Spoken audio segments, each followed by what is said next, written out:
Okey, shalom semuanya. Tuhan memberkati. Apa kabar semuanya?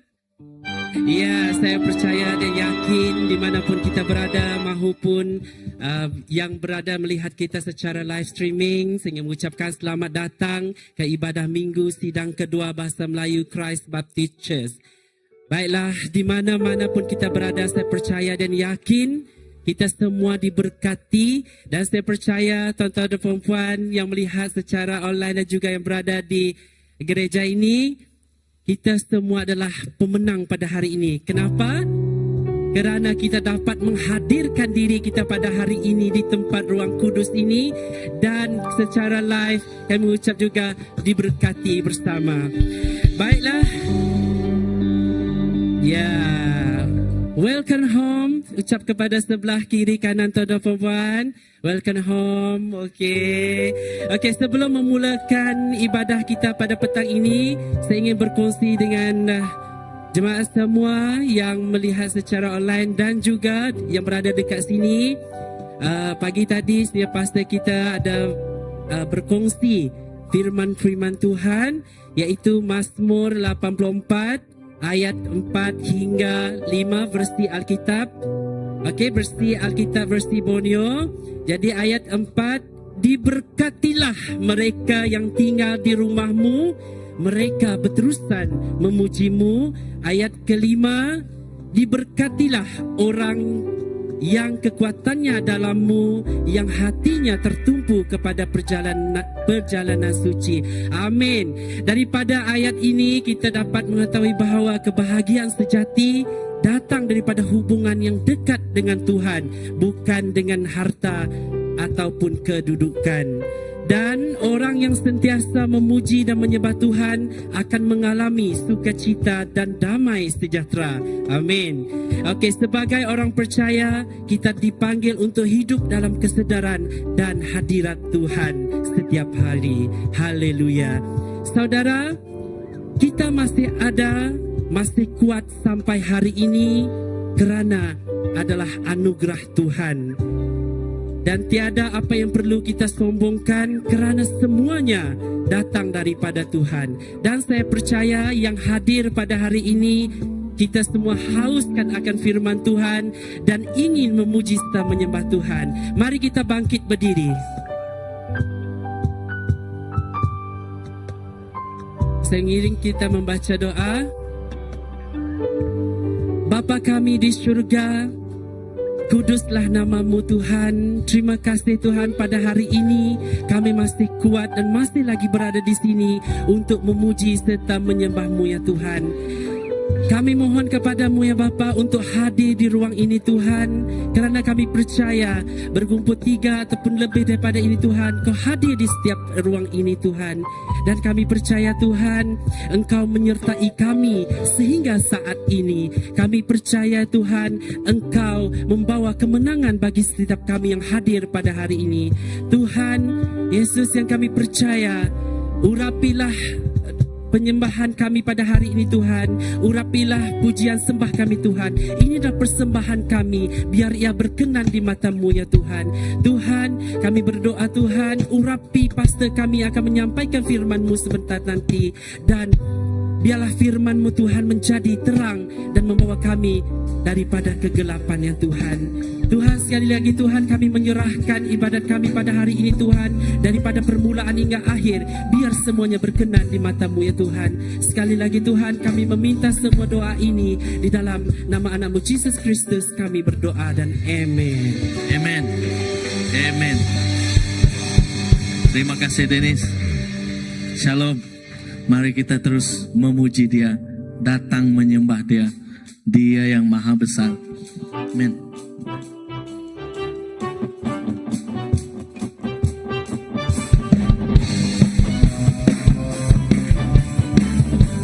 Tuhan maha besar, Tuhan maha besar. Mari datang menyembah Dia. Sekali lagi Tuhan, Tuhan Raja maha besar.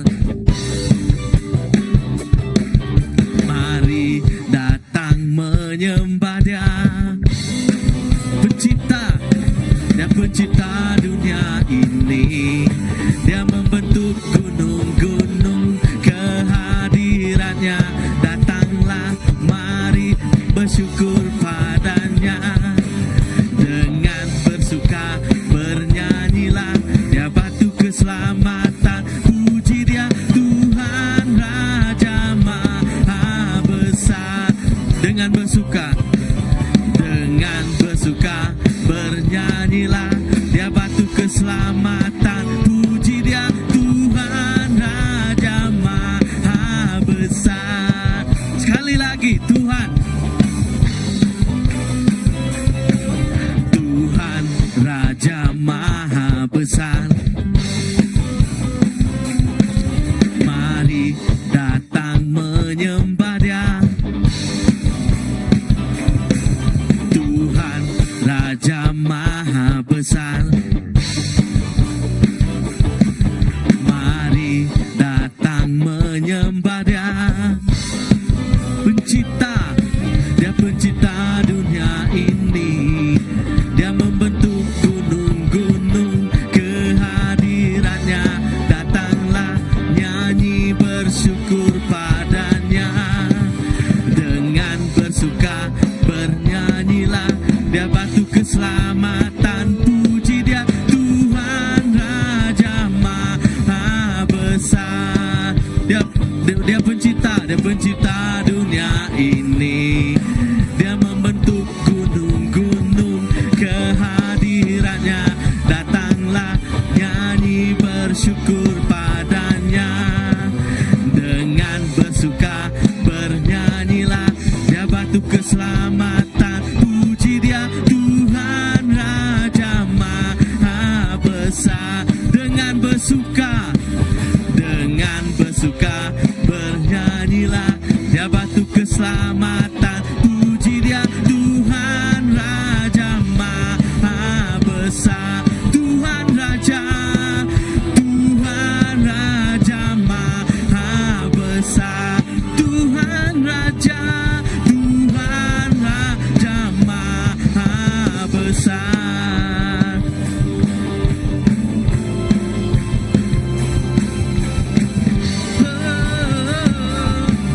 Tuhan Maha Besar,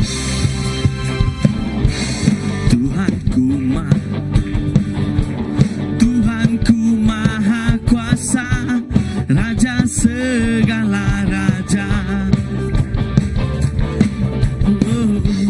Dia takkan tergoyahkan, dia takkan terkalahkan, dia hidup dan berkuasa.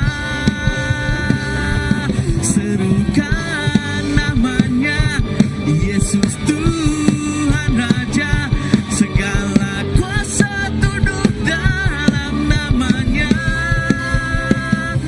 Dia luar biasa, perkasa mulia, Yesus nama di atas segala nama.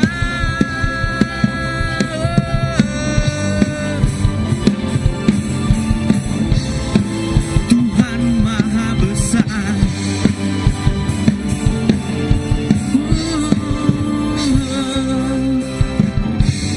Tuhanku Maha Besar, Tuhanku Maha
Yesus Tuhan Raja segala, dalam namanya Dia luar biasa, mulia. Yesus nama di atas segala nama. Yesus, Yesus nama di atas segala nama. Yesus, Yesus segala nama.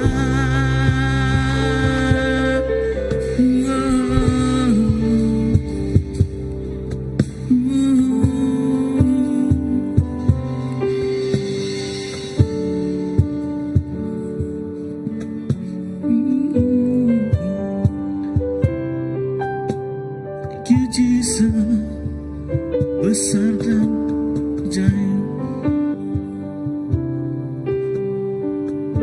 Makasih atas karyamu.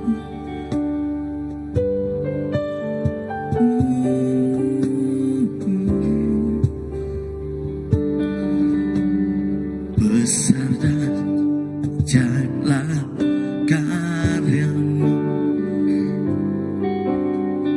adil dan benarlah jalanmu.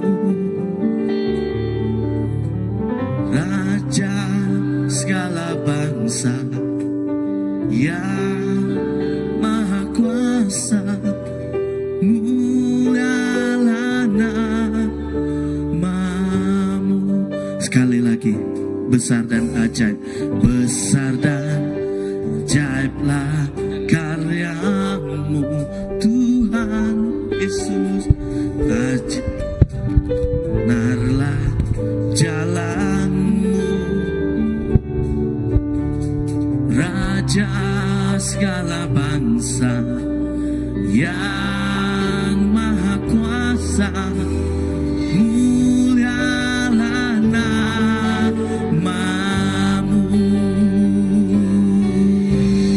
Layaklah segala bangsa sujud kepadamu,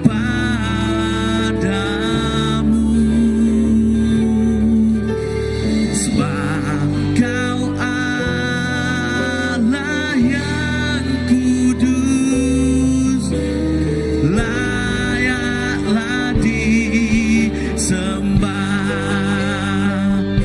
Sekali lagi, besar dan ajaib,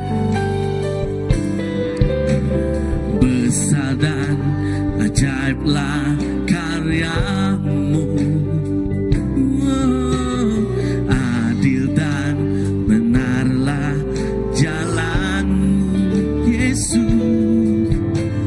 Raja segala bangsa yang maha kuasa, sukan namamu.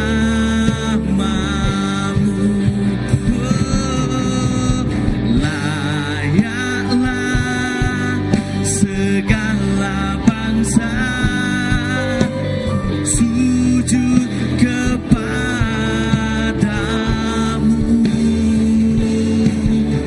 sebab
sebab Kau Allah yang kudus, layak disembah. Sebab Kau Allah, sebab Kau Allah yang kudus, layak disembah.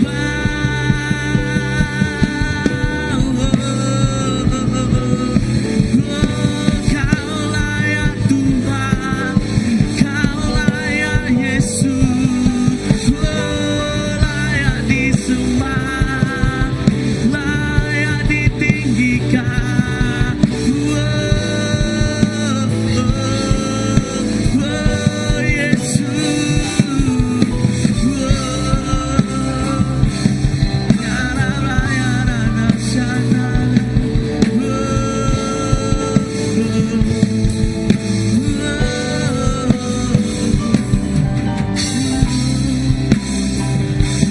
Terima kasih Yesus, Kau melayakkan kami.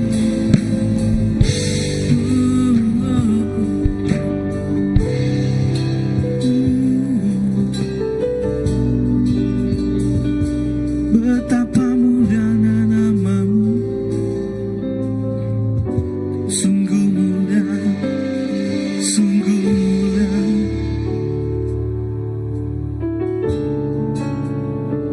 Sungguh mulia nama-Mu,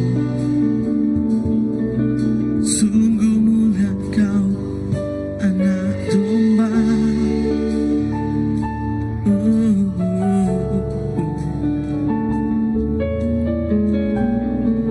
Mulia, mulia, sungguh Kau mulia.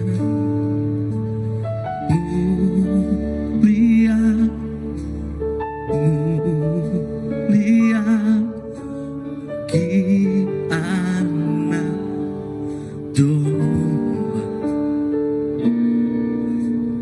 Mulia, mulia bagi anak domba. Sebab Engkau mulia dan layak dipuji, yang duduk di takhta, dan Kau akan memerintah selamanya atas seluruh bumi. Oh, sekali lagi mulia, oh, mulia, mulia bagi anak domba.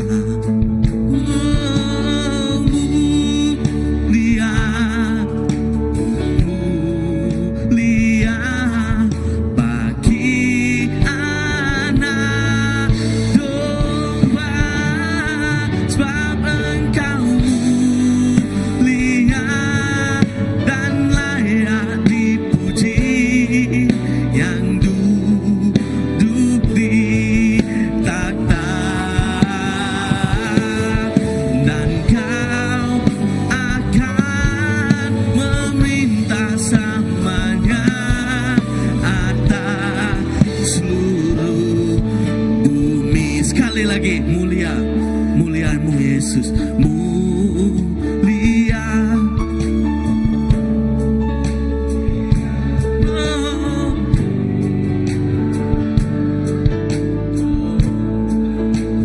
thank you Jesus, mulia.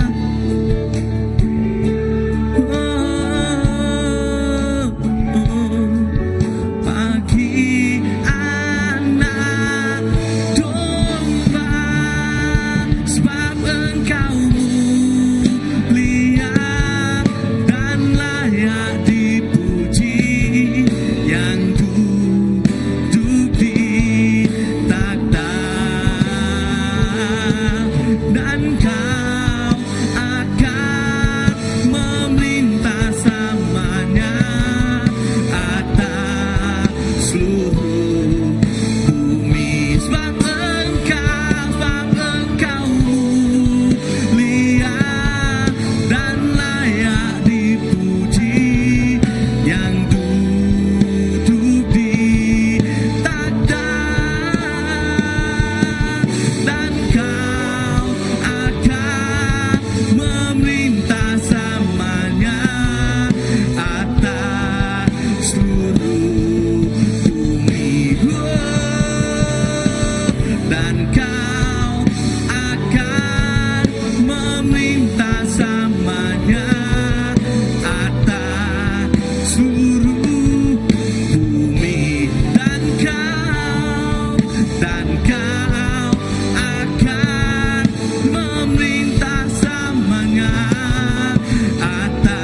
benar Tuhan, seluruh bumi akan penuh dengan kemuliaan-Mu.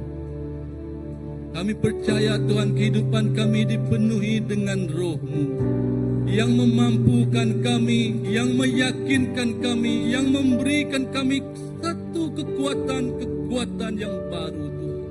Kekuatan ilahi-Mu Tuhan, yang tersergam, yang diam dan tinggal di dalam hidup kami Bapa.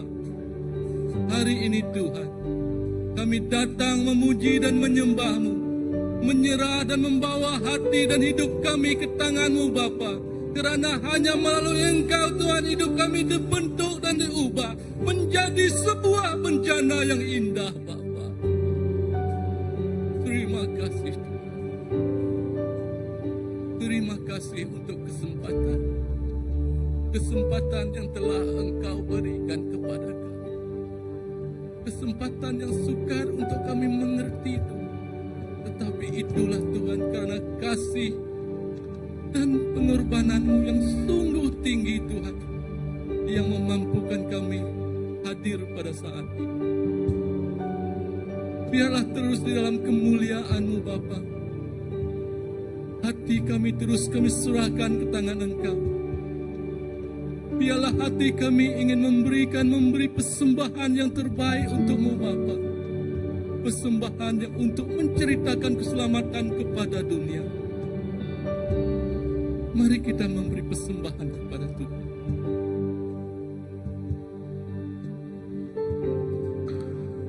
Tinggikan dirimu mengatasi langit, kebesaran-Mu Tuhan mengatasi bumi. Tinggikan dirimu mengatasi langit, kemuliaan-Mu Tuhan mengatasi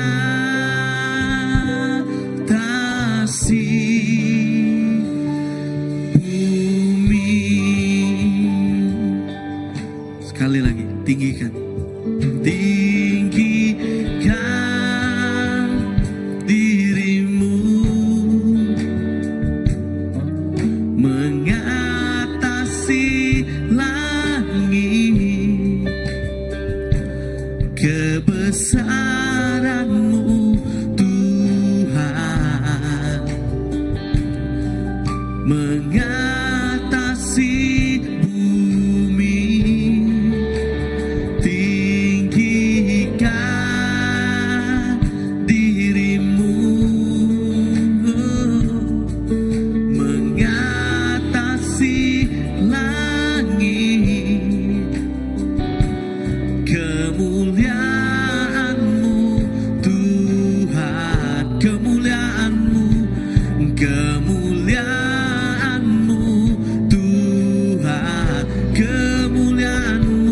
kemuliaan-Mu Tuhan mengatasi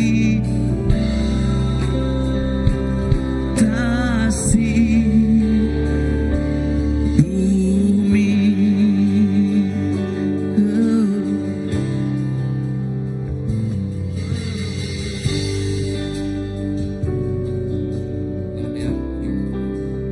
Amin. Ya, memang benar Tuhan. Kemuliaan-Mu mengatasi segalanya. Terima kasih Bapa, karena kemuliaan-Mu juga Tuhan yang menghadirkan kami di sini. Terus memuji dan menyembah, memberikan persembahan yang terbaik ke tangan Engkau Bapa. Engkau berkatilah Tuhan, tangan-tangan yang memberi, jiwa-jiwa yang diserahkan, hati-hati Tuhan yang ingin dipakai oleh-Mu Bapa. Engkau memberkatilah semuanya Tuhan, penuh dengan berkat dan mujizat yang hadir daripada-Mu Tuhan. Oh biarlah Tuhan pemberian ini untuk kami memberitakan keselamatan, kepada semua dunia. Terima kasih Tuhan atas kesempatan ini. Kami juga berdoa Tuhan untuk hamba-Mu ini yang ingin berkongsi firman. Biarlah Engkau mengurapi aku Tuhan dengan urapan yang hadir padamu. Dan semua yang ingin kusampaikan, yang dikatakan bukan dari pikiranku, tetapi dari kehendak-Mu Bapa. Terima kasih Tuhan Yesus atas kebaikan-Mu yang tidak berkesudahan. Di dalam nama Tuhan Yesus Kristus Juru Selamat kami telah berdoa. Amin, amin. Oke, Tuhan berkati, dijemput duduk.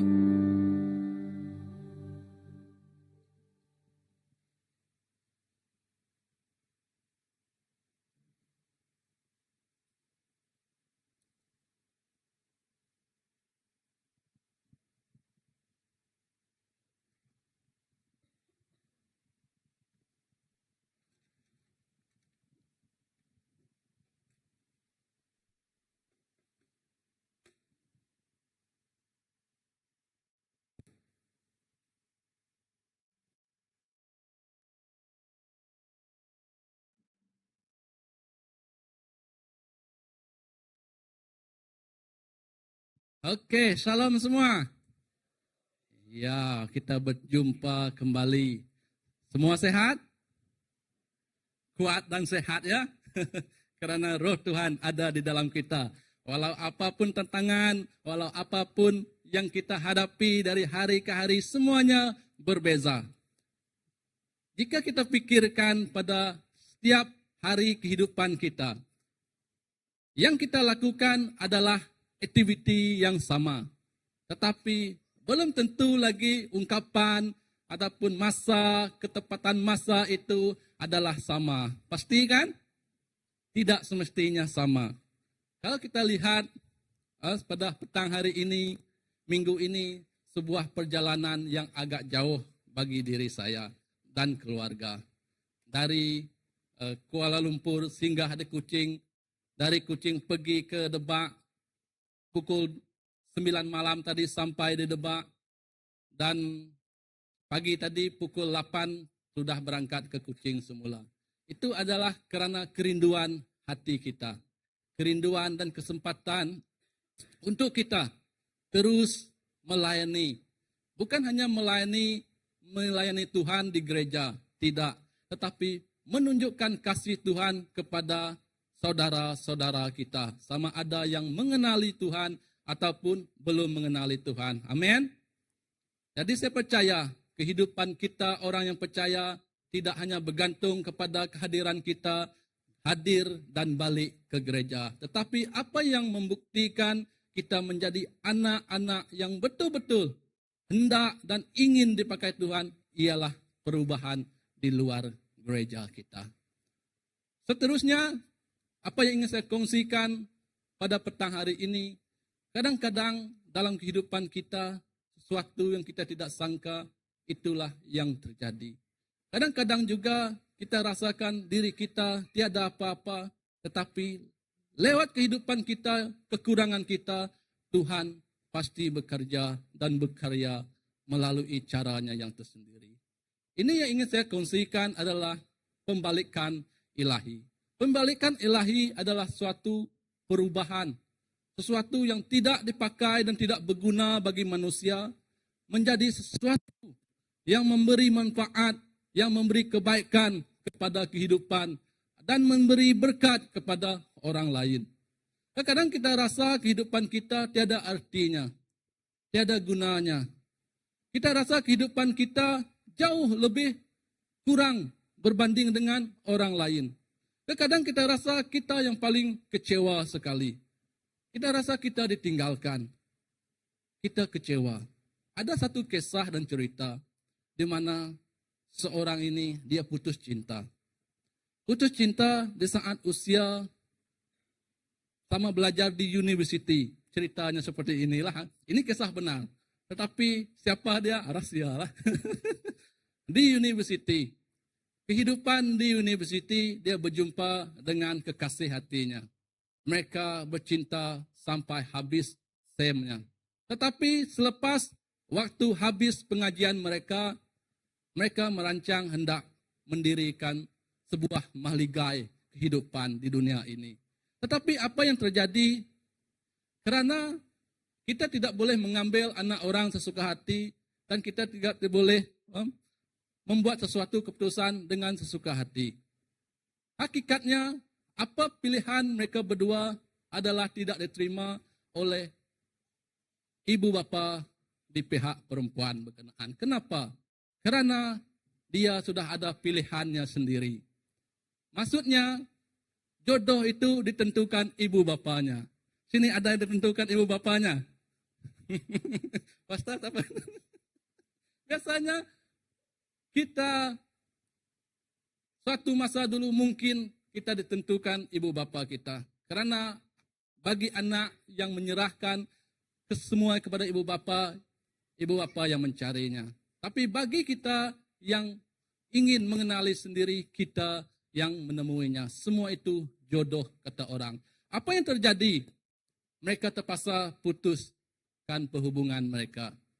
Mereka tidak lagi dapat seperti dulu. Dan perempuan dipaksa seolah-olah dalam perkataan mungkin kasar, dipaksa berkahwin dengan lelaki pilihan keluarganya. Dan mereka berkahwin. Yang si lelaki meratapi nasibnya ditinggalkan. Meratapi nasibnya yang tidak diedahkan. Meratapi nasibnya yang penuh dengan kekecewaan. Saban hari dia meratapi nasibnya dengan membuat cara dunianya sendiri. Dia mengambil, maksud saya mengambil dalam keadaan yang tidak stabil, di mana alkohol mempengaruhi kehidupannya. Tiap-tiap malam ia mabuk. Apa yang berlaku saat dia mabuk? Saat dia mabuk, dia menangis sendirian. Menangis meratapi nasibnya ditinggalkan. Dengan pelbagai persoalan yang hadir ke dalam jiwanya, yang hadir ke dalam dirinya dengan air mata yang berlinangan. Ini kisah benar, tetapi dari hari ke hari, minggu ke minggu, bulan ke bulan, malahan tahun, perkara tersebut makin lama makin dilupakan. Dia makin kuat karena hadir ke gereja, terus mendekatkan diri dengan Tuhan, dan ia menjadi orang yang diberkati dan dihadirkan dengan seorang istri pilihannya sendiri. Begitu juga kehidupan kita. Di balik kita merasa kegagalan, di balik kita merasa kita tidak diperlukan, tetapi Tuhan memerlukan lebih dari apa yang kita fikirkan. Seperti yang kita lihat di dalam 2 Raja-Raja 7 ayat 3 hingga 11. Mari saya membaca sebelum kita pergi kepada slide ini, kita membaca untuk firman berkenaan terlebih dahulu yang diambil daripada 2 Raja-Raja 7 ayat 3 hingga 11. Oke, mari saya baca. 4 orang sakit kusta ada di depan pintu gerbang.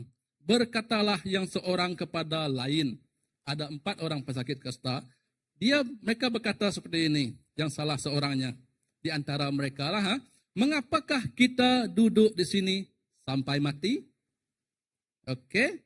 Yang keempat, jika kita berkata, baiklah kita masuk ke kota, padahal dalam kota ada kelaparan. Dalam kota ada kelaparan. Kita akan mati di sana. Di tempat itu pun mati, di dalam kota pun mati. Dan jika kita tinggal di sini, kita akan mati juga. Maksudnya mereka di situ pun mati, dalam kota pun mereka mati. Jadi sekarang marilah kita menyeberang ke perkemahan tentera Aram. Jika mereka membiarkan kita hidup, kita akan hidup. Dan jika mereka mematikan kita, kita akan mati. Ayat 5, lalu pada waktu senja bangkitlah mereka masuk ke tempat perkemahan orang Aram. Tetapi ketika mereka sampai ke pinggir tempat perkemahan orang Aram itu, tampaklah tidak ada orang di sana. Ayat 6, sebab Tuhan telah membuat tentera Aram itu mendengar bunyi kereta, bunyi kuda, bunyi tentara yang besar. Sehinggalah berkatalah yang seorang kepada yang lain, sesungguhnya Raja Israel telah mengupah raja-raja orang Het dan raja-raja orang Misraim melawan kita, supaya mereka menyerang kita. Ayat 7, karena itu bangkitlah mereka melarikan diri pada waktu senja dengan meninggalkan kemah dan kuda dan keledai mereka serta tempat perkemahan itu dengan begitu sahaja. Mereka melarikan diri menyelamatkan nyawanya. Ayat 8, ketika orang-orang yang sakit kusta itu hampir ke pinggir tempat perkemahan, masuklah mereka ke dalam sebuah kemah, lalu makan dan minum. Sesudah itu mereka mengangkut dari sana emas dan perak dan pakaian. Kemudian pergilah mereka menyembunyikannya. Lalu datanglah mereka kembali masuk ke dalam kemah yang lain dan mengangkut juga barang-barang dari sana. Kemudian pergilah mereka menyembunyikannya. Lalu berkatalah yang seorang kepada yang lain, tidak patut yang kita lakukan ini. Hari ini ialah hari kabar baik. Tetapi kita ini tinggal diam saja. Apabila kita menanti sampai terang pagi, maka hukum akan menimpa kita. Jadi sekarang marilah kita pergi menghadap untuk memberitahukan hal itu ke istana raja. Ayat 10, mereka pergi lalu berseru kepada penunggu pintu gerbang kota dan menceritakan kepada orang-orang itu. Katanya, kami sudah masuk ke tempat perkemahan orang Aram, dan ternyata tidak ada orang di sana, dan tidak ada suara manusia kedengaran, hanya ada kuda dan keldai tertambat, dan kemah-kemah ditinggalkan dengan begitu sahaja. Para penunggu pintu gerbang menyerukan dan memberitahukan hal itu ke istana raja. Inilah kisah ceritanya. Pembalikan yaitu perubahan yang terjadi di sebalik sesuatu yang kita tidak pernah pikirkan. Apa yang kita lihat di dalam firman ini, 4 orang kusta. Kalau kita berpikir, di sini pun ada kan di Jalan Batu, jalan ACBM itu kan, dia ada satu penempatan yang dahulu. Kenapa mereka diletakkan di situ? Itu tandanya adalah tempat mereka yang sakit perlu diasingkan, perlu dijauhkan, karena itulah penyakit yang membawa suatu ketika dulu adalah malapetaka yang besar, mana yang mengidap penyakit itu dikeji, dicaci, dan semua orang tidak mahu bergaul dengan orang yang mengidap penyakit kusta ini. Tetapi apa yang kita lihat yang ingin Tuhan lakukan lewat kehidupan mereka ini berbeda. Berbeda dari sudut pandangan dan pikiran manusia kita. Di mana kita lihat 4 orang kusta ini, di mana adalah di pasal pembalikan ia adalah keadaan boleh berubah dalam satu malam apabila Tuhan bekerja. Saya percaya Tuhan boleh bekerja melalui kehidupan kita. Yang kita tidak sangka, dahulu kita lihat kehidupan kita seperti ini. Sekarang kita lihat kehidupan kita seperti ini. Seperti yang pernah saya kongsikan, saya tidak pernah menyangka bahwa saya hidup dan menetap di Kuching. Tidak pernah sama sekali. Malahan memiliki istri yang cantik dan anak yang comel. Tidak pernah saya impikan keadaan seperti itu. Tetapi semuanya itu adalah rencana dan rancangan Tuhan lewat kehidupan saya. Lewat kehidupan keluarga saya. Walaupun titik pemulaan itu tidak semudah dan tidak seindah yang kita pikirkan. Seindah yang kita hendakkan. Tetapi itulah hakikatnya yang Tuhan rencanakan dalam kehidupan kita. Seterusnya slide yang kedua. Dalam keadaan ini adalah Samaria waktu itu dalam krisis. Seperti yang kita baca, mereka dalam krisis dikepung oleh tentera Aram. Tempat itu tiada lagi tempat untuk mereka keluar. Tiada lagi tempat untuk laluan makanan masuk kerana mereka telah dikepung. Kalau keluar mereka akan dibunuh. Apa yang terjadi jika tiada makanan masuk ke dalam? Mereka adalah kebuluran. Tidak mampu hidup bertahan dengan lebih lama. Karena kehidupan mereka, tempat mereka telah dikepung tentera Aram. Begitu juga kehidupan kita. Jika kita tidak melakukan sesuatu dan kita di dalam satu kelompok yang kita tidak mampu bergerak, kita hanya tersimpan di dalam itu. Melainkan kita mencari sesuatu yang kita tidak nampak dan kita percayai. Itulah yang akan membuat suatu keajaiban dalam kehidupan kita. Mereka tiada jalan keluar, semua orang hidup dalam ketakutan karena peperangan. Kalau mereka keluar, mereka dibunuh. Siapa yang hendak mati?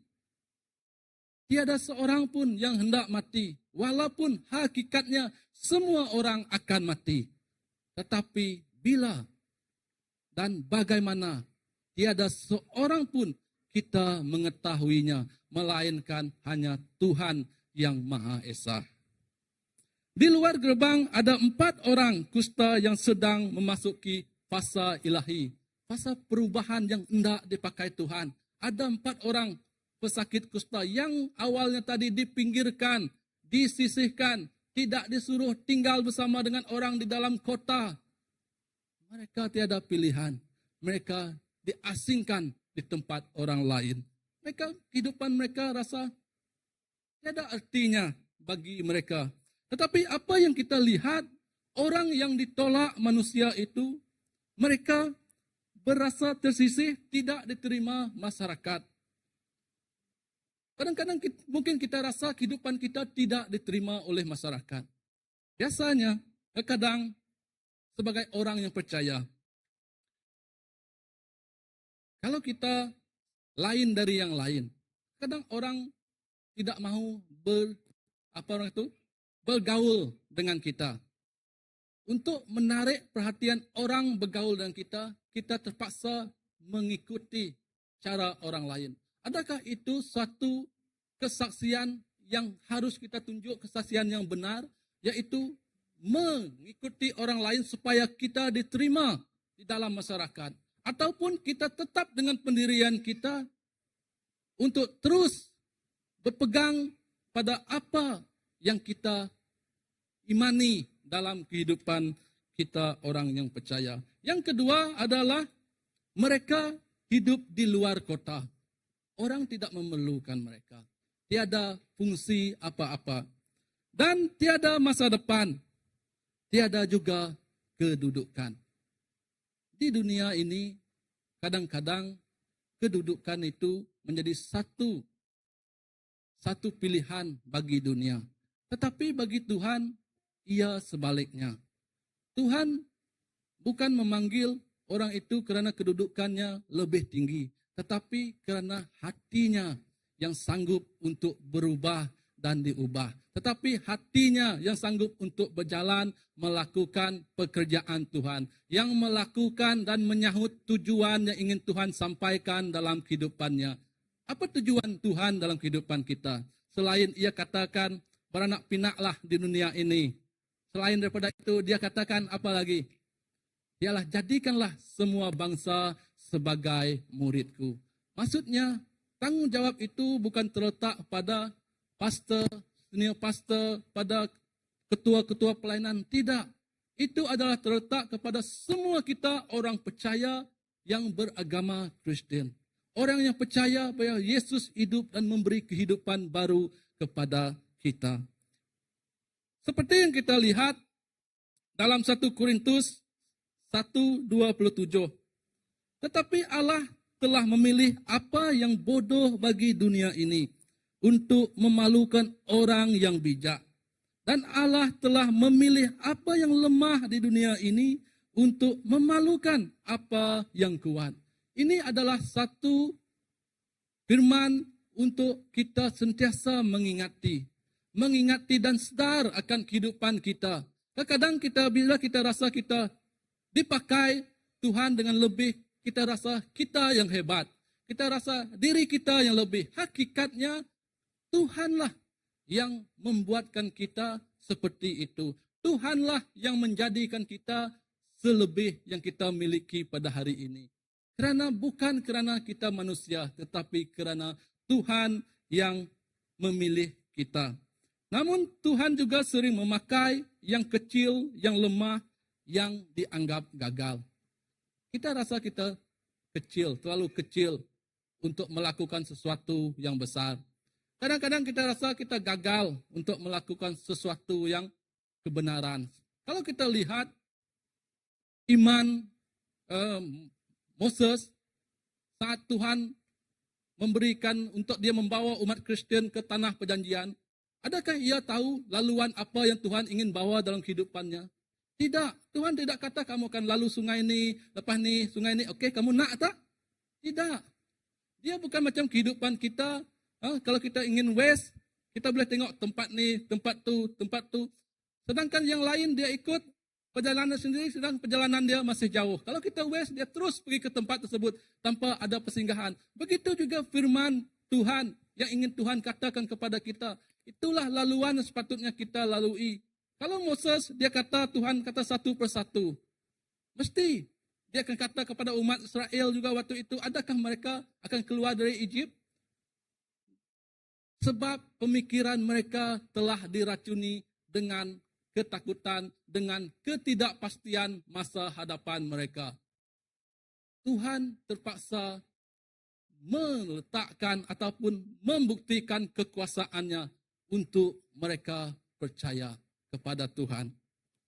Oleh itu, jangan pernah menilai diri sendiri terlalu rendah, kerana Tuhan boleh memakai hidupmu mengubah keadaan ramai orang. Jangan menilai diri sendiri kita terlampau rendah. Kerana seperti yang pernah kita katakan, semua kita adalah seorang yang pemenang. Amin. Percaya tak semua orang pemenang? Sejak kita dilahirkan di dunia pun kita seorang pemenang. Amin. Ya.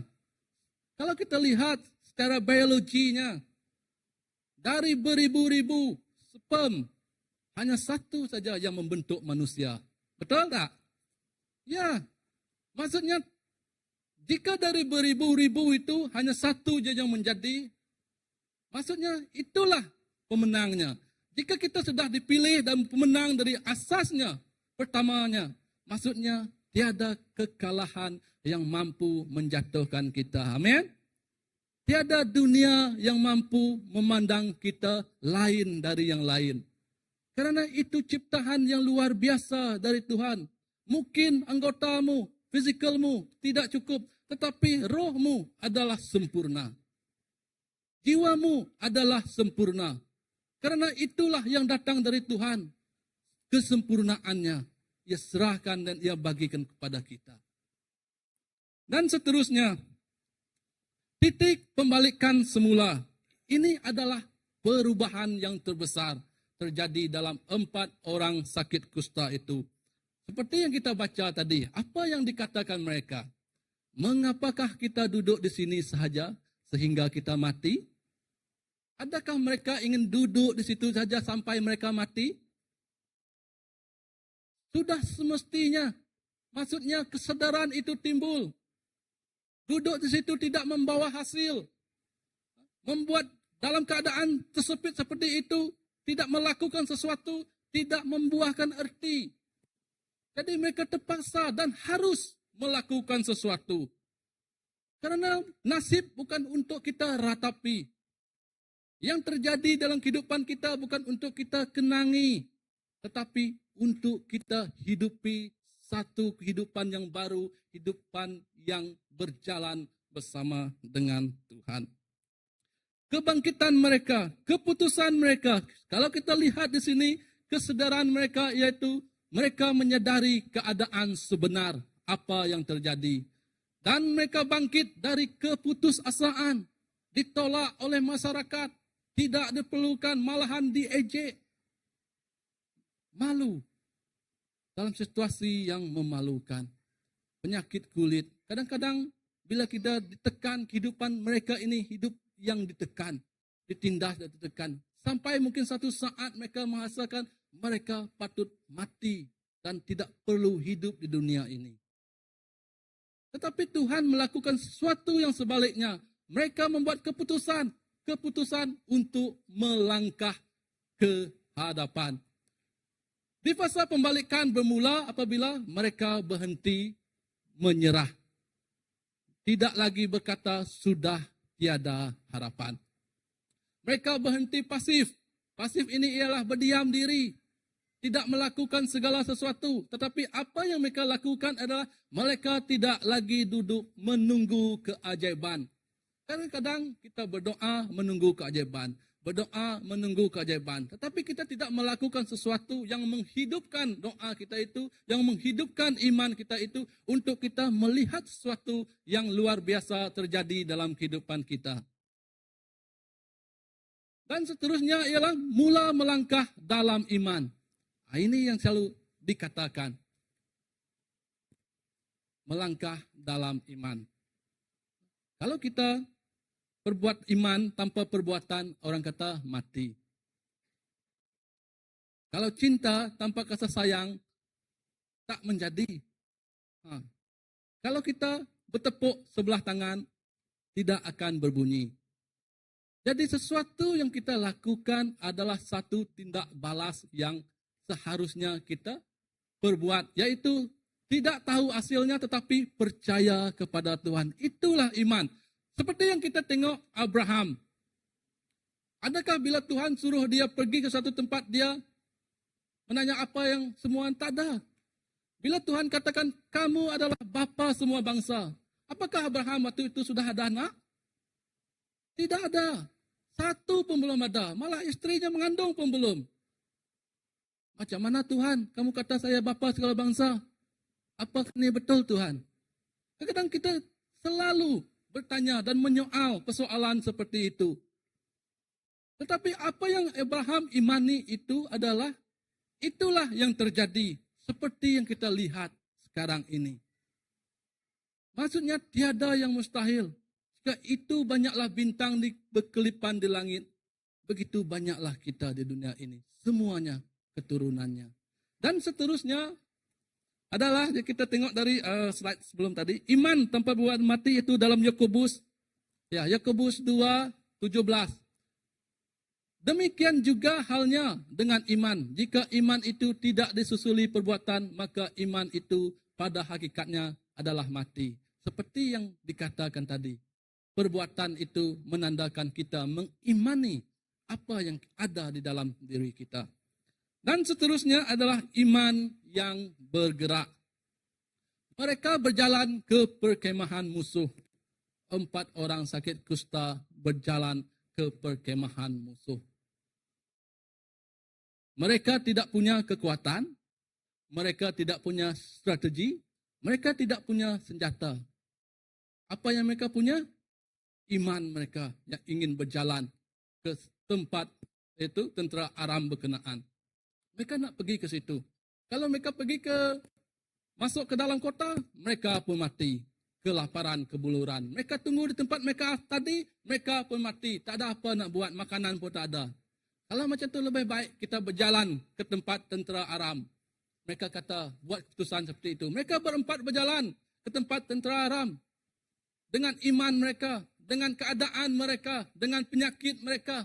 Mereka berjalan dan bersama membuat satu keputusan. Keputusan yang mereka kata kalau kita mati, membiar kita mati, kita mati. Kalau mereka membiar kita hidup, kita hidup. Maksudnya mereka membuat penyerahan total kepada Tuhan.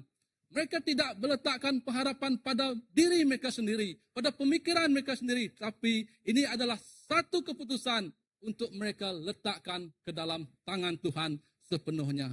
Hidup matinya mereka adalah di tangan Tuhan. Dan keberanian yang mereka ada untuk melangkah, Tuhan tidak menunggu. Begitu juga Tuhan tidak menunggu kita sempurna. Tuhan tidak menunggu kita bergerak. Apa yang Tuhan inginkan? Tuhan memerlukan iman kita yang ingin melangkah. Iman kita yang ingin maju ke hadapan. Walau apapun yang terjadi, kita tetap berjalan bersama Tuhan. Oleh itu, iman timbul daripada pendengaran dan pendengaran melalui firman Kristus. Begitu juga kehidupan kita. Jika kita tiada firman, tiada orang madah jakut Tuhan dalam kehidupan kita, apa yang hendak kita kongsikan? Apa yang hendak kita lakukan? Kadang-kadang untuk kita membimbing kehidupan kita sendiri pun tidak cukup. Karena apa? Karena firman itu kurang di dalam pikiran, dalam kehidupan kita. Macam mana kita hendak membimbing orang lain? Kalau kita kata firman itu adalah satunya yang membimbing kehidupan kita, maka kita harus isilah kehidupan kita dengan firman Tuhan setiap hari. Karena firman itulah pelita yang menerangi langkah kaki kita semua. Dan apa yang kita lihat juga di sebalik yang terjadi itu adalah Tuhan telah bekerja di sebalik tabirnya. Kita lihat dalam 2 Raja-Raja 7 ayat 6. Kerana Tuhan telah membuat tentera Aram itu mendengar bunyi rata, bunyi kereta kuda seperti kita tengok di atas, dengan bunyi kuda dan bunyi tentera besar. Hakikatnya, 4 orang saja. 4 orang saja. Mereka dengar satu bunyi yang luar biasa. Tapi jangan salah arti. Tak sampai saya ke gereja, dengar bunyi, semua tak ada orang di sini. Yang itu terbalik, bukan seperti itu. Sampai ke gereja tak ada orang di sini. Kenapa? Gerun. Tak ada. Maksudnya sampai ke gereja, kita semua dengan sukacita memuji dan menyembah Tuhan. 4 orang yang berjalan, tetapi Tuhan hadirkan sebuah bunyi yang sungguh luar biasa. Bunyi yang sungguh dahsyat yang membuatkan tentera Aram itu ketakutan, menggigil, dan mereka berfikir, oh mungkin tentera ni mereka mengupah ini, tentera saya, raja saya mengupah ni itu. Macam-macam dalam pemikiran. Tetapi yang keputusannya mereka akan buat sebaliknya, mereka lari. Mereka lari kerana ketakutan. Sebab itu kalau kita lihat di sini, apabila kita melangkah, Tuhan boleh memperbesarkan bunyi langkah kita. Dalam Yesaya 55:8, kerana rancanganku bukanlah rancanganmu, dan jalanmu bukanlah jalanku. Demikianlah firman Tuhan. Apa-apa yang terjadi bukan kehendak kita, tetapi kehendak Tuhan. Seperti yang kita lihat pada minggu ini, di mana saya punya pastor, di mana saya mula-mula menjadi orang Kristen dahulu. Beliaulah yang membimbing, yang mengajar, yang berceritakan tentang kebenaran ke dalam kehidupan saya, malahan keluarga saya. Kami bersama-sama menjadi orang Kristen seperti sekarang ini, malahan melahirkan sesuatu yang luar biasa. Itu adalah kerinduan beliau. Tetapi dalam keadaan ini, mungkin kita rasa apa yang terjadi ini, kita rasa logikalnya kita, kenapa ini, kenapa itu. Hakikatnya Tuhan telah menyediakan sesuatu itu, sesuatu yang terbaik untuknya, yang kita sendiri tidak sedari. Mungkin tempohnya telah tiba. Seperti yang biasa kita dengar, adakah orang yang meninggal dahulu itu Tuhan lebih sayang? Macam mana dengan kita yang masih hidup, Tuhan tidak sayang?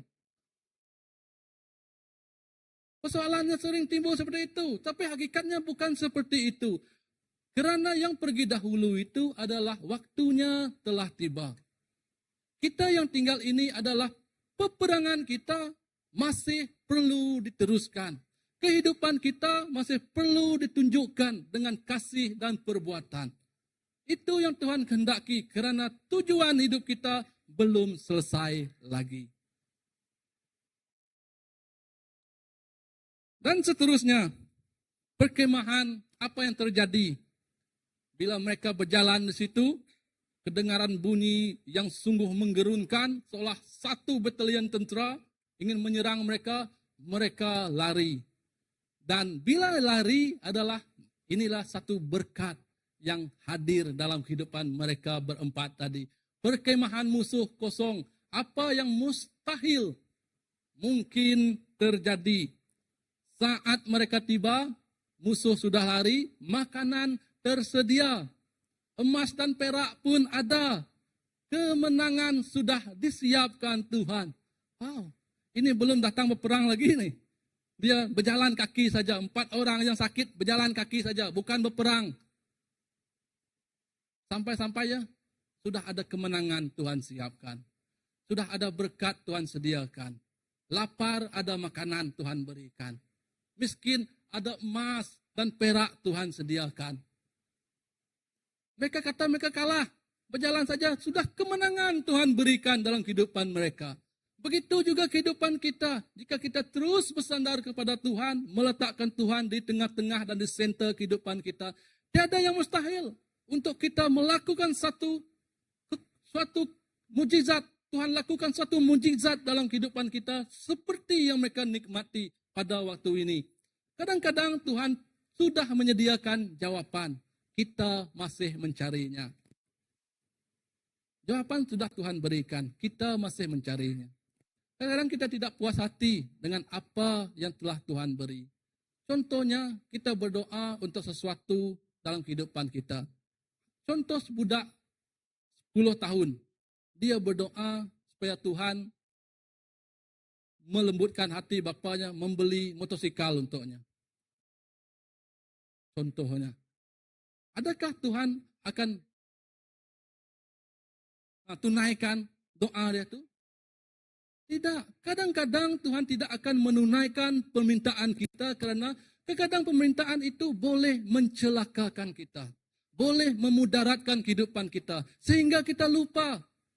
Kita belum bersedia lagi untuk memiliki berkat, untuk memiliki kelebihan, untuk memiliki sesuatu yang kita impikan tersebut. Jadi kita harus berfikir dengan positif, membawa Tuhan dalam kehidupan kita. Sebelum kita tiba, Tuhan tidak hanya membuka jalan tetapi menyiapkan berkat di dalamnya. Dalam Filipi 4:19, Allahku akan memenuhi segala keperluanmu menurut kekayaan dan kemuliaannya dalam Yesus Kristus. Tuhan Allah memenuhi segala keperluan kita dalam kemuliaan dan kekayaannya di surga. Maksudnya tiada kekurangan apapun kita. Jika kita minta emas permata di dunia ini, Tuhan tidak menginginkan itu. Karena bila kita mati, ianya akan tinggal saja. Ada satu cerita yang saya tengok saat dia baru meninggal, dia berkata dekat Tuhan, Tuhan, sampai di pintu, seolah-olah di pintu besar, di pintu surga. Tuhan, boleh saya balik sekarang, balik sekejap ke dunia saya membawa emas saya, belian saya di dunia, balik sini. Oke, kata Tuhan, pergi. Dia bawa dengan kereta kuda, ada semua emas yang banyak, belian yang banyak, harta kekayaan di dunia. Sampai-sampai dia pintu masuk yang besar, gerbang yang besar itu, langkah kaki dia pertama, jalan yang dia lihat tu dibuat daripada emas. Apakah itu berharga emas yang dia bawa yang sedikit saja itu? Sedangkan di dalam kerajaan Tuhan, emas dan permata dia jadikan jalan untuk dia lalu masuk ke dalam. Maksudnya, tiada nilai semua itu di mata Tuhan. Apa yang bernilai di Tuhan adalah hati kita yang ingin menyembah, memuji, dan bekerja, serta berkarya di dalam kerajaannya. Dan seterusnya, apa yang mereka empat lakukan? Adakah mereka balik terus membawa berkat itu sendiri? Tidak. Mereka tidak membawa berkat itu sendiri. Kerana bagi mereka bahaya menikmati berkat itu sendiri. Seperti kita lihat dalam 2 Raja-Raja 7 ayat 9. Kita tidak berbuat benar jika kita berdiam diri sampai pagi tanpa memberitahunya kepada raja di dalam Israel tersebut, di dalam Samaria itu. Mereka rasa bersalah jika mereka tidak berkongsi. Apa yang terjadi di sini adalah mereka sedar bahwa berkat tidak boleh disimpan sendiri. Fasa pembalikan sejati bukan hanya menerima, tapi menjadi pembawa kabar baik. Mereka tidak memiliki berkat itu secara diam-diam sendiri. Tetapi mereka menjadi berkat kepada orang yang di dalam bandar tadi itu, yang kelaparan. Mereka berkongsi berkat tersebut kepada orang itu. Kerana itulah tujuannya. Karena itulah kehendak Tuhan. Bukan untuk kehidupan pribadi kita. Maksudnya berkat Tuhan bukan untuk pribadi, tapi untuk dikongsi. Dalam Matius 10 ayat 8. Kamu telah menerima dengan percuma, maka berikanlah secara percuma. Apa yang kita miliki ini adalah secara percuma. Maka kita lakukannya dengan percuma. Tuhan mati bagi kita secara percuma, supaya kita mendapat kehidupan yang kekal. Tuhan tidak kata jika engkau ingin menjadi orang Kristen, memuji dan menyembah aku, engkau mesti menyediakan emas dan perak. Tidak. Apa yang kau bawa? Hati yang ingin bersujud dan menyembah. Dan seterusnya Tuhan memberi kita berkat supaya kita menjadi berkat. Kehidupan kita yang telah diberkati supaya kita menjadi berkat kepada orang lain. Firman yang telah kita pahami, yang kita pelajari, kita menjadi berkat menyampaikan firman kepada orang lain.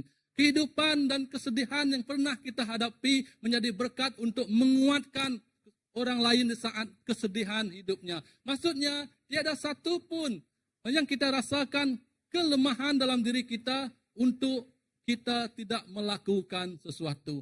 Kita pernah rasa sedih, kita pernah rasa kecewa. Kalau kita lihat orang yang sedih dan kecewa, adakah kita sepei asaide? Ada kita berkata seperti itu, biar dia macam itu. Kadang sikap manusia kita itu melebihi pemikiran kita. Sebab itu kita harus mendekatkan diri dengan Tuhan, membaca firman-Nya, supaya kita mendekat dengan hati Bapa, hati yang mengasihi dan menyayangi kita. Jangan diam ketika Tuhan meminta kita bersuara. Dalam Yesaya 61:1, Dia telah mengutus aku untuk memberitakan kabar baik kepada semua orang yang sengsara. Maksudnya Tuhan juga mengutus kita untuk menyatakan kabar baik kepada semua orang, supaya mereka tahu keselamatan yang disediakan itu adalah milik kita semua. Kesaksian kita boleh menyelamatkan, menguatkan, dan membangkitkan orang lain. Di Mazmur 107 ayat 2. Di sini ada 4 kunci pembalikannya. Kalau kita lihat tadi di slide seterusnya. Yang pertama adalah berani bangkit. Keempat mereka tadi adalah berani bangkit. Maksudnya, jangan diam dalam keadaan sulit, tetapi berani berkata, aku akan mencuba. Mencuba tidak semestinya kita berjaya. Bak kata tadi, kita berserah tetapi bukan menyerah. Mungkin dalam siri pertempuran kita kalah, tetapi dalam peperangan kita menang. Paham? Dalam peperangan ada beberapa siri pertempurannya. Mungkin kita kalah pertempuran di blok E contohnya. Tetapi keseluruhan perang kitalah pemenangnya. Maksudnya jangan hanya kerana kalah sekali, gagal sekali, kita tidak mampu bangkit untuk selama-lamanya. Kita tidak mampu untuk mengecapi kemenangan selama-lamanya. Yang kedua adalah kunci yang kedua, bergerak di dalam iman. Seperti mereka yang 4 tadi, mereka bergerak di dalam iman, yaitu langkah iman adalah awal mukjizat, bergerak walaupun tidak melihat jalan. Dalam kegelapan, mereka berjalan. Mereka tetap bergerak. Sedangkan tiada jalan yang sempurna untuk mereka lalui di malam hari, tiada lampu. Tetapi oleh kerana keinginan iman mereka untuk terus berjalan, itulah yang memampukan mereka menikmati satu berkat mukjizat yang luar biasa. Dan yang ketiga adalah percaya Tuhan bekerja. Di sebalik tabir, Tuhan mengatur sejarah ajaib supaya kita melangkah. Kita harus percaya dalam sesuatu yang kita lakukan, Tuhan sememangnya akan bekerja untuk orang yang terus percaya dan mengandalkannya. Yang keempat, menjadi saksi. Berkat bukan hanya untuk kita, tetapi untuk dikongsi. Bila mereka telah mendapati berkat itu, mereka berkongsi dengan orang lain. Mereka berkongsi makanan dengan orang lain. Mereka berkongsi apa yang mereka ada dengan orang lain. Itu adalah satu kesaksian hidup mereka. Kesaksian orang yang percaya menunjukkan belas kasihannya antara satu sama lain. Menunjukkan kerinduannya untuk membantu satu sama lain. Bukan kerana dia lebih dari orang lain. Tidak. Tetapi kerana hatinya yang suka melihat orang lain sama bangkit beserta dan bersama dengannya. Jadi di fasa pembalikan ini, perubahan ini ialah apabila kita bangkit, bergerak dan percaya dan menjadi saksi, kita percaya Tuhan mampu mengguna dan memakai setiap orang kita di sini.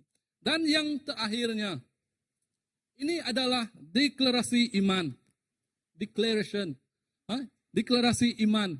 Di mana aku tidak akan tinggal dalam keputusasaan. Saya percaya setiap orang kita tidak akan tinggal di dalam keputusasaan. Apa yang harus kita lakukan adalah kita harus percaya Tuhan sanggup mengubah keadaan hidupku. Langkah kecilku dipakai Tuhan secara besar. Maksudnya langkah kita yang kecil, Tuhan menggunakannya menjadi langkah yang besar. Langkah yang disediakan, jalan yang disediakan, yang memampukan kita untuk sampai ke tempat yang dijanjikannya. Dan yang ketiga, musuh gemetar oleh pekerjaan Tuhan. Musuh takut karena Tuhan melakukan sesuatu yang mereka sendiri tidak ketahuinya. Musim kebuluran berakhir. Kemenangan telah mereka miliki. Kebuluran telah berakhir karena semua rampasan makanan yang ditinggalkan telah dikongsikan bersama. Berkat dikongsi bersama. Ini membawa kepada fasa pembalikan perubahan ini bermula di dalam nama Yesus. Kita yang percaya, kita harus meletakkan Yesus sebagai satu-satunya sumber kehidupan kita. Seperti yang kita tengok dalam Yeremia 29:11. Karena aku tahu rancangan yang ada padaku untuk kamu. Demikianlah firman Tuhan, rancangan kesejahteraan dan bukan malapetaka, untuk memberimu masa depan yang penuh harapan. Maksudnya Tuhan menyediakan sesuatu yang terbaik untuk anaknya. Kasih Bapa sehingga ke akhir hayatnya. Kasih Yesus kepada kita sehingga titisan terakhir darahnya. Sehingga nyawanya dikorban. Kasih anak kemanapun anak pergi. Kadang ia lupa bapanya. Bila ia senang, ia lupa bapanya. Tetapi bapa itu tetap mengasihi anaknya. Bapa itu tetap menunggu kepulangan anaknya. Karena bapa itu adalah bapa yang penyayang. Bapa yang mempunyai hati yang sungguh luar biasa. Sebelum saya menyerahkan kepada senior pastor untuk menyimpulkannya, saya ingin tinggalkan kita dengan satu cerita. Mungkin cerita ini biasa kita dengar, tapi saya ingin kongsikan untuk kita mengingatinya bersama. Ceritanya seperti ini. Pada masa dahulu di tanah Israel, ada 3 pokok yang bertumbuh ingin membesar. Di mana ketiga-tiga mereka itu mempunyai harapan, mempunyai keinginan. Keinginan untuk menjadi pokok yang tertinggi dan tertua di tempat itu. Tiada pokok lagi di tempat itu yang lebih tinggi, lebih besar, lebih hebat daripada mereka bertiga. Semua orang yang datang ke situ nanti akan melihat, wah, tingginya mereka. Dan bila mereka bertanya satu sama lain, itu berubah. Tanya kepada seorang, jika kamu tidak sampai tinggi di dunia, apa yang kamu ingin jadi? Saya ingin jadi sebuah kapal besar yang membawa seorang raja yang besar. Dan yang kedua, kamu pula. Saya ingin menjadi meja buat santapan raja untuk raja makan. Dan yang ketiga, saya ingin menjadi sebuah rumah ataupun tempat yang gah untuk meletakkan tempat raja melihat ke atas. Setelah ditebang, apa yang terjadi kepada mereka? Ketiga kayu tadi. Yang pertama ditebang, ingin menjadi kapal, akhirnya menjadi perahu. Perahu sahaja. Yang kedua, ia menjadi tempat makanan raja. Hakikatnya, ia menjadi tempat dulang tempat makanan apa tuh? Makanan lembu. Yang ketiga, tiada buat apa-apa. Dia dipotong, disimpan menjadi stok kayu sahaja untuk orang berumah. Sampai suatu ketika, saat raja sebenar itu turun, yang pertama itu tadi, yang perahu itu tadi, raja yang lebih dari segala raja, dialah yang duduk di situ. Siapa? Yesus. Dia menaik perahu, yang jadi perahu nelayan, raja, menggunakannya untuk menangkap ikan. Dan yang kedua, ia rasa ia tiada apa-apa. Oh, apalah aku ni untuk makan je, tempat letak makanan hewan. Hakikatnya, raja yang baru lahir, diletakkan di palungan tersebut. Raja yang ia tidak pernah tahu sendiri. Yang ketiga, ia rasa ia disimpan sahaja, tidak dipakai apa-apa. Hakikatnya, ialah yang paling tinggi. Diletakkan tempat untuk salib yang meletakkan raja. Kadang-kadang kita rasa kehidupan kita tiada arti. Sudah berakhir. Kita berasa kehidupan kita sudah berakhir. Tapi dengan kehadiran Tuhan ke dunia ini, kehadiran Yesus ke dunia ini, hidup yang tiada arti, hidup yang tiada membawa apa-apa, diguna pakai sungguh luar biasa. Raja di atas segala raja yang menggunakan kehidupan kita, yang memakai mereka dengan sungguh luar biasa. Jadi tidak harus kita meletakkan kita, tiada apa yang mampu aku berikan. Tiada apa yang mampu aku lakukan. Walaupun di saat terendah dalam kehidupan kita, jika kita meletakkan Tuhan di tengah-tengah, kita boleh menjadi seorang pemenang yang luar biasa. Jadi itu saja perkongsian saya pada petang hari ini. Ya, Pastor. Terima kasih, Pastor Nelo. Mari kita berdiri ya. Waktu kita berdiri dan kita menggambarkan khotbah petang ini mengenai kisah 4 orang kusta. Memang benar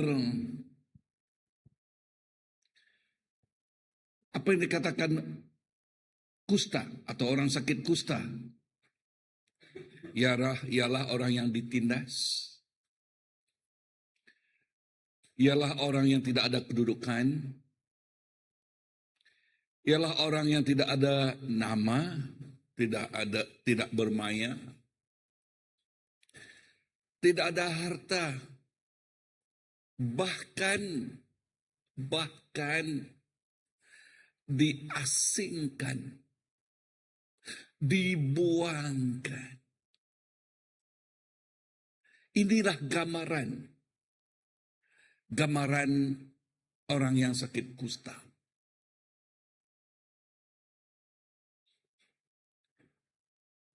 Orang yang tidak diterima. Tetapi apakah cerita ini?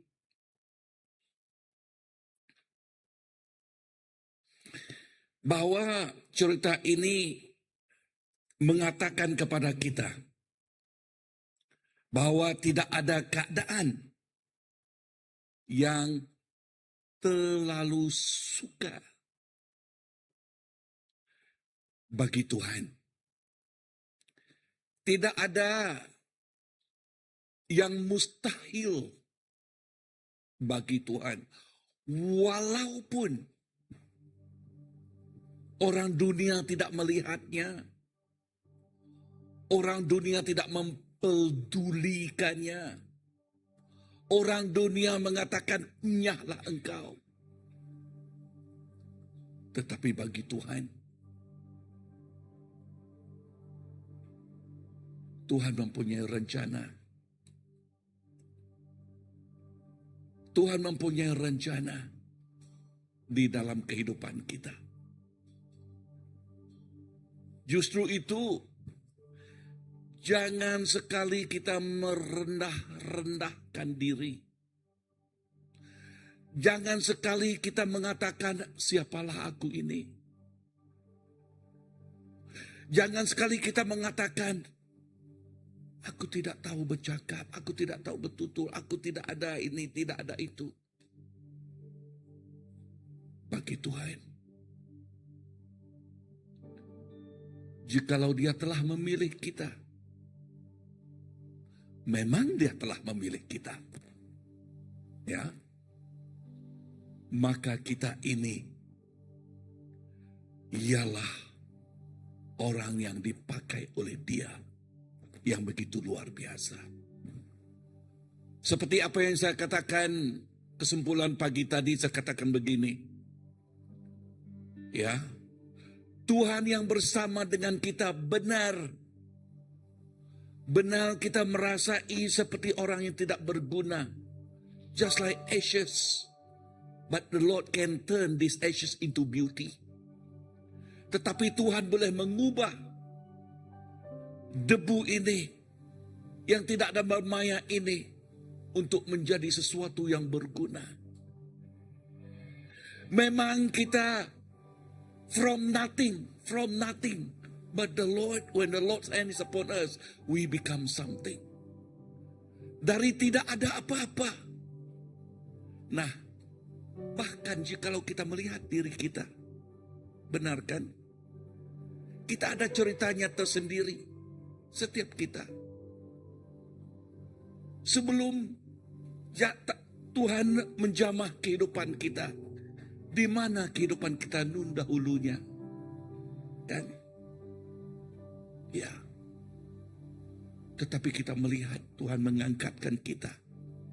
Sampai sekarang kita boleh menikmati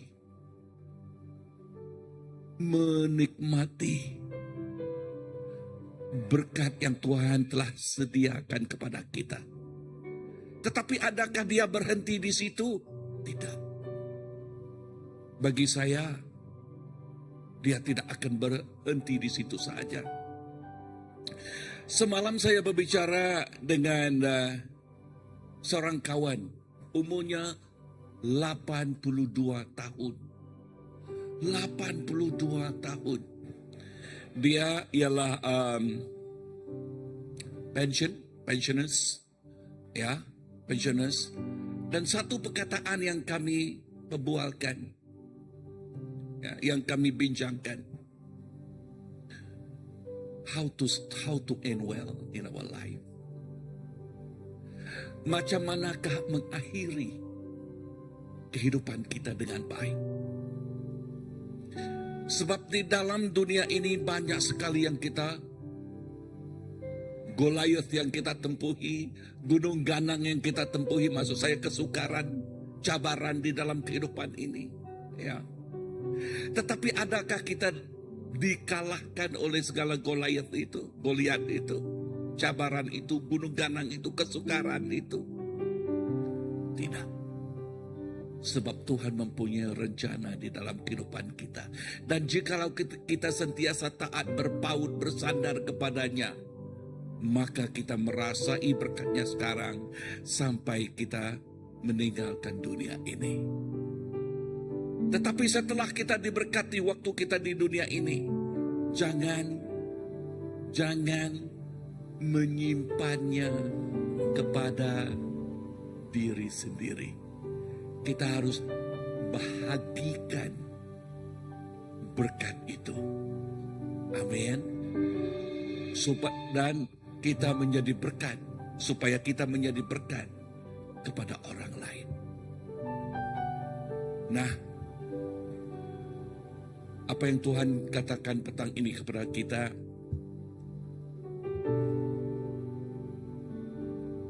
Orang yang sakit kusta, tidak diguna, tidak dipakai. Tetapi bagi Tuhan, Tuhan mengambil orang yang tidak digunakan, tidak dipakai ini untuk menjangkau, untuk menyentuh, dengan pendek kata untuk menjadi pengubah. Berkali kehidupan, sesi yang kedua ini kita melihat, Pastor, kadang-kadang saya putus asa, bah, hanya sedikit orang saja. Hanya sedikit orang saja. Tetapi dengan khotbah ini tadi, dari sedikit orang itu Tuhan boleh melipat gandakannya. Amin. Dari sedikitnya itu Tuhan boleh memakainya untuk menjangkau, menyentuh, mengubah kehidupan yang lain. Who knows, among us there is Paulus. Kan? Who knows, among us there is King David. Who knows, among us there's Elijah inside there. Who's Elijah? Kan? Kan? Yes. Sebab itu jangan memperkecil-kecilkan apa yang Tuhan sudah lakukan. Never mind about numbers. But what God wants is our faithfulness. Amen. Tuhan, terima kasih. Terima kasih apa yang Kau telah katakan kepada kami. Bahkan gambaran yang Engkau telah berikan kepada kami mengenai 4 pesakit kusta itu. Dan kami percaya seperti Engkau yang telah memilih 4 pesakit kusta itu, Engkau memilih setiap anakmu di sini, Bapa, untuk melakukan sesuatu yang luar biasa, untuk melakukan sesuatu yang boleh mendatangkan mukjizat demi mukjizat. This is your church, Lord. This is your people. I surrender. We surrender ourselves to you right now. Kami menyerahkan setiap kami di sini kepada tangan Engkau. Dan dengan Tuhan,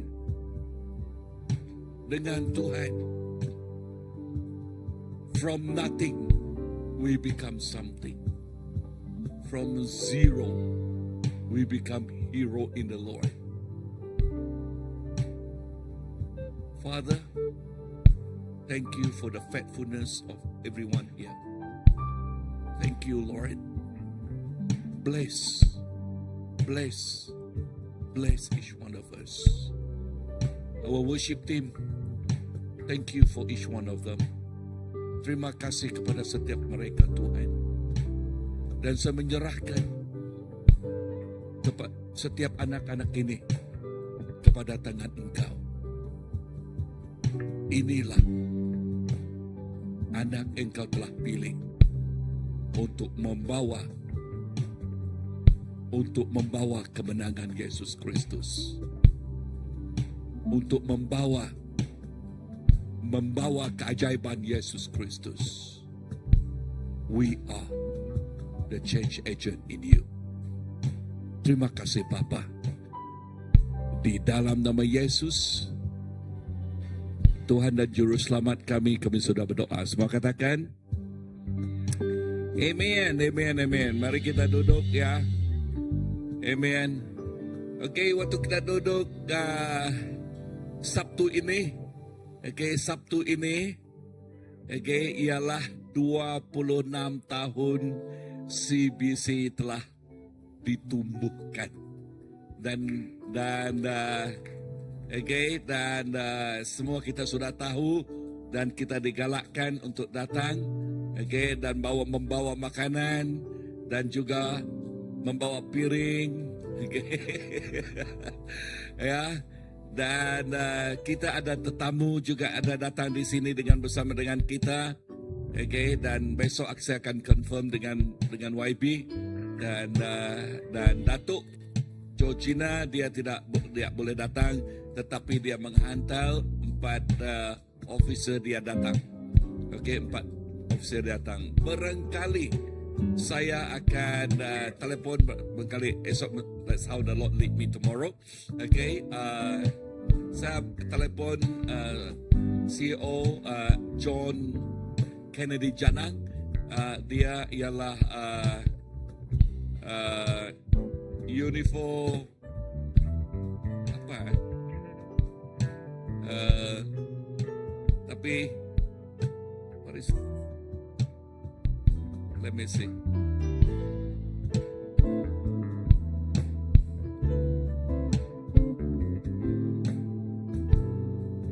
Siapa nama dia tadi? John Jana. Oh, okay. Unifor Charitable Trust. Okay, dia CEO di sana dan barangkali saya call dia sesuai. So, dan kita juga ada tetamu dari pastor-pastor yang lain yang sama-sama datang dengan kita. So, bring your friend. Ya, kita merayakan. I like to use this one, Okay. Because anniversary, we're talking about history, right? History. We're talking about history, right? Yeah. But history is his story. Ya, sejarah dia, sejarah Tuhan. Okay. Dan Sabtu ini kita berbicara mengenai kebaikan Tuhan bersama-sama dengan CBC 26 tahun yang dulu sampai sekarang. So, kita percaya Tuhan akan menggunakan CBC dengan lebih lagi sesuai dengan khotbah petang ini. Okay? Dan Tuhan akan membangkit kita lebih lagi dan supaya kita terus dipakai oleh Tuhan untuk menjangkau, menyentuh dan mengubah kehidupan. Dan dengan ini ada lagi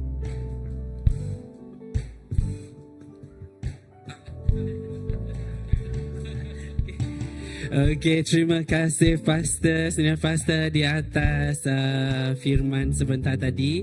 Okey, seperti yang Senior Pastor kita katakan sebentar tadi, pada 20 Jun 2026 kita ada anniversary yang ke-26 tahun. Okey, Christ Baptist Church. So dijemput kepada semua untuk hadir kerana kita ada kebaktian juga pada malam tersebut. Okey, ada apa-apa lagi pengumuman? Okey, pada 19 Jun 2026 7 malam kita akan adakan gotong royong untuk anniversary. So diminta semua datang bekerjasama untuk aktiviti gotong royong kita. Hopefully semua dapat datang. Okey, seterusnya pengumuman. Okey, nampaknya itu saja. Okey, mari kita sama-sama berdiri dan berdoa. Firman yang disampaikan Tuhan hari ini cukup bermakna bagi semua setiap kita pada hari ini, kerana saya percaya dan yakin setiap kita ada mempunyai pergumulan hidup yang tersendiri, dan percayalah Tuhan bekerja di atas semuanya dan Tuhan tidak membiarkan kita bersendirian. Kerana di dalam Alkitab berkata, Dia tidak menguji kita, ujian yang kita terima tidak melebihi daripada kemampuan kita, dan Tuhan tidak akan membiarkan kita bersendirian. Baik, mari kita bersama berdoa. Haleluya, Bapa kami di syurga, terima kasih Tuhan. atas firman-Mu pada hari ini yang cukup bermakna buat setiap kami yang mendengarnya. Terima kasih Tuhan. Kadang-kadang Tuhan, terdapat doa kami yang belum lagi dimakbulkan. Tetapi kami percaya dan kami tidak berputus asa. Kami terus berdoa kerana Engkau menjanjikan dan Engkau menggenapkan setiap apa yang Kau firmankan. Tuhan, kami percaya Tuhan, setiap pergumulan hidup kami dan setiap hari-hari yang akan mendatang, kami serahkan kepadamu ya Tuhan. Walaupun kami tidak tahu apa yang akan menimpa, apakah ribut dan badai yang akan menimpa kami, tetapi kami serahkan semuanya ke dalam tangan-Mu ya Tuhan. Tuhan, sebab kami percaya Tuhan, setiap pergumulan hidup dan permasalahan yang ada dalam diri kami terima Tuhan. Kami terima Tuhan kerana kami percaya di titik paling rendah kami, Engkau akan mengangkat kami ke tempat yang paling tinggi. Haleluya. Tuhan, untuk hari-hari yang akan datang Tuhan, kami serahkan semuanya ke tangan Engkau kerana kami percaya rencana Engkau cukup besar dan berguna kepada setiap kami. Dan Tuhan, sekali lagi kami mengucap syukur kepadamu ya Tuhan kerana kami dapat pada hari ini dapat firman-Mu menjadi makanan dalam hidup kami. Tuhan, pulang daripada tempat ini Tuhan, berkati setiap kami yang hadir dan juga live ini Tuhan. Kemana-mana saja kami pergi Tuhan, Engkau menyertai kami. Dan Tuhan, kami serahkan minggu-minggu yang akan datang anniversary gereja kami ke tangan Engkau. Biar Engkau yang bekerja, yang kurang Engkau tambahkan, dan keberkatan akan dirasa kami semua Tuhan. Terima kasih Tuhan. Di dalam nama Tuhan Yesus kami dah berdoa. Okey, selamat hujung berminggu. Sekian.